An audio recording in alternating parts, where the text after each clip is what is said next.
This video I'm going to show you how to remove your taillights on the ML430. You got two nubs here. Should be able to see those if my GoPro's in focus. And a 10mm. Just take in, twist them out. I call them nubs, but they're kind of a nut, a plastic nut. You see?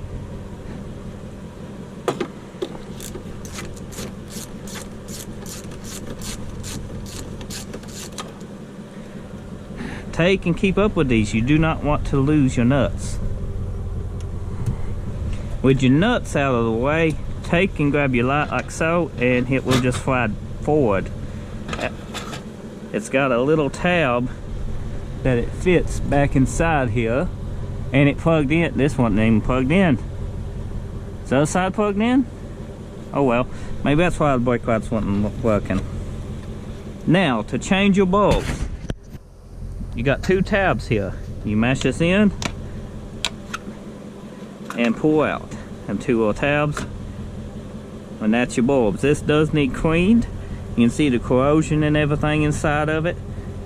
I need to fix this. To unplug this, since that wasn't plugged in, it just got a little tab on the side here, and you pick up on that tab and you pull out.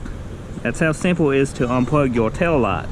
I am troubleshooting my headlights, trying to get brake lights and stuff, and just all my lights on this thing. This is used, and none of them works. So yeah, that's how come you got this how to remove a taillight video today.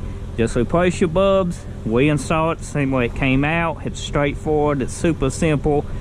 If you watched this video and you enjoyed it, drop a like, leave a comment, and hit that subscribe button. Thanks for watching.